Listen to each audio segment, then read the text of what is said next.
ಎಲ್ಲರಿಗೂ ನಮಸ್ಕಾರ. ನನ್ನ ಚಾನಲ್ಗೆ ಸ್ವಾಗತ. ಇವತ್ತಿನ ವಿಡಿಯೋದಲ್ಲಿ ಸ್ವತಂತ್ರ ಸ್ವರ್ಗ ಪದ್ಯ ಭಾಗ 2.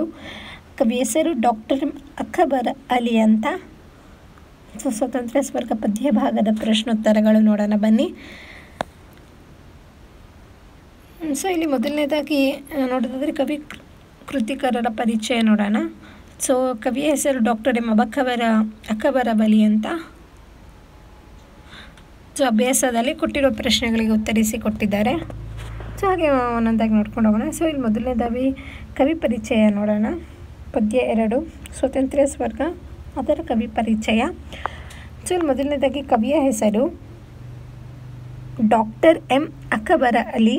ಜನನ ಇವ್ರದ್ದು 3 ಮಾರ್ಚ್ 1925 ಇವರ ಜನ್ಮಸ್ಥಳ ಬಂದು ಬೆಳಗಾವಿ ಜಿಲ್ಲೆ ಉಳ್ಳಾಕಡ್ಡಿ ಖಾನಾಪುರ. ಇವರು ವಿದ್ಯಾಭ್ಯಾಸ ನೋಡೋದಾದರೆ ಬೆಳಗಾವಿ, ಸಾಂಗ್ಲಿ ಹಾಗೂ ಪುಣೆಯಲ್ಲಿ. ಇವರು ವೃತ್ತಿ ಅಧ್ಯಾಪಕ.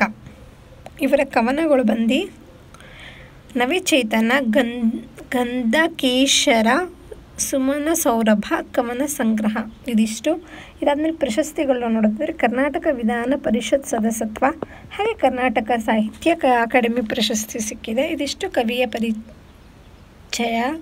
ಹಾಗೆ ಆಯ್ಕೆ ಬಂದು ಪದ್ಯವನ್ನು ತಮಸನಾದಿ ಎಡಬಲದಿ ಎಂಬ ಕವನ ಸಂಕಲನದಿಂದ ಆಯ್ಕೆ ಆಯಿತಾ. ಇದಿಷ್ಟು. ಇದಾದಮೇಲೆ ಆ ವಿಭಾಗ ನೋಡೋದಾದರೆ ಅಭ್ಯಾಸದಲ್ಲಿ ಕೊಟ್ಟಿರೋ ಪ್ರಶ್ನೆಗಳಿಗೆ ಉತ್ತರಿಸಿ.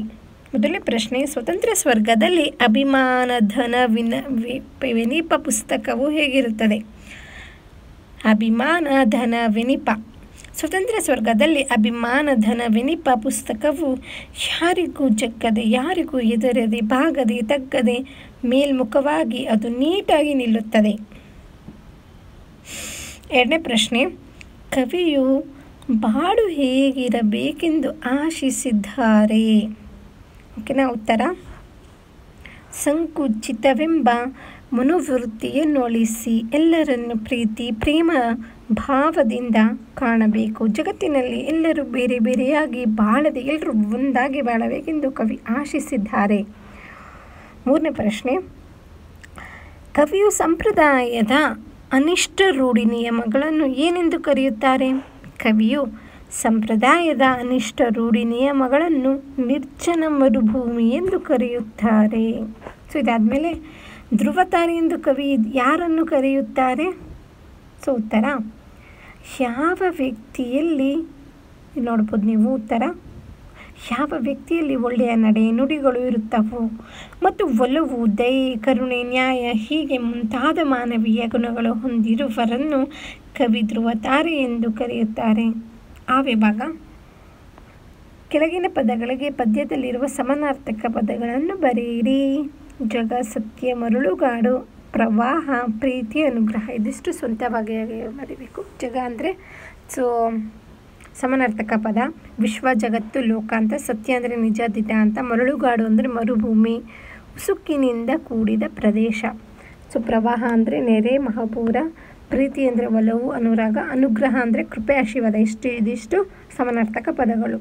ಕೆಳಗಿನಗಳ ಭಾವನಾಮ ರೂಪವನ್ನು ಬರೆಯಿರಿ. ಸ್ವತಂತ್ರತೆ, ಕಠಿಣ, ಕಠಿಣತೆ, ವಿಶಾಲ, ವಿಶಾಲತೆ, ಕರುಣ, ಕರುಣತೆ, ನವೀನ, ನವೀನತೆ, ಮಧುರ, ಮಧುರತೆ ಹೀಗೆ ಭಾವನಾಮ ರೂಪ ಬರ್ತಾಯಿತು. ಇದು ಬಂದು ಈ ವಿಭಾಗದಾಯಿತು. ಈಗ ಈ ವಿಭಾಗ, ಈ ಪದ್ಯವನ್ನು ಗಟ್ಟಿಯಾಗಿ ಗುಂಪಿನಲ್ಲಿ ಹಾಡಿ. ಇದು ಗ್ರೂಪ್ ಸಾಂಗ್ ಅಂತ ಬಂದಾಗ ಇದು ಆಯ್ಕೆ ಮಾಡ್ಕೊಂಡು ನೀವು ಹಾಡ್ಬೋದು.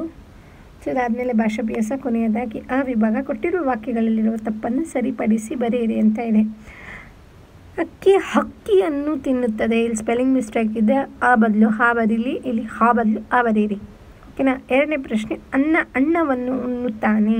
ಇಲ್ಲೂ ಸ್ಪೆಲ್ಲಿಂಗ್ ಮಿಸ್ಟೇಕ್ ಇದೆ. ಅದು ನಾ ಮಾಡಿ, ಅದನ್ನು ನಾ ಮಾಡಿ. ಅನ್ನವನ್ನು ಉಣ್ಣು. ಅದು ಉಣ್ಣು ಅಲ್ಲ, ಹಣ್ಣು ಬರುತ್ತೆ. ಈಗ ನೋಡ್ಬೋದು, ಅನ್ನವನ್ನು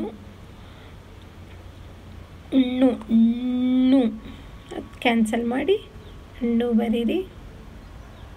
ಓಕೆನಾ? ಉಣ್ಣುತ್ತಾನೆ. ಮೂರನೇದು, ಬಾಳೆಯ ಹಣ್ಣನ್ನು ಬಾಳೆಯು ತಿಂದಳು ಅಂತಾರೆ. ಬಾಳೆ ಅಲ್ಲ, ಬಾಳೆ. ಬಾಳೆಯ ಹಣ್ಣನ್ನು ಬಾಳೆ ಲೇವರೆಗೂ ತಿಂದಳು. ಸೊ ನಮ್ಮ ಶಾಲೆಯ ಹಸಿರು ಬಣ್ಣದ ಪುಸ್ತಕ ತಂದಿದ್ದಾರೆ ಅಂತ. ಸೊ ನಮ್ಮ ಶಾ ಅಂತ ಬರಬೇಕು. ಶ ಬರಬೇಕು, ಇಲ್ಲಿ ಕ್ಯಾನ್ಸಲ್ ಮಾಡಿ ಶ ಬರೀರಿ. ಆಶಾ. ಹಸಿರು ಬಣ್ಣ ಣ ಬರಬೇಕು, ಕ್ಯಾನ್ಸಲ್ ಮಾಡಿ ಣ ಬರ್ದಿದ್ದೀನಿ, ಬರೀರಿ. ಪುಸ್ತಕ ತಂದಿದ್ದಾಳೆ, ನಮ್ಮ ಶಾಲೆಯ ಆಶಾ ಹಸಿರು ಬಣ್ಣದ ಪುಸ್ತಕ ತಂದಿದ್ದಾಳೆ. ಇದಿಷ್ಟು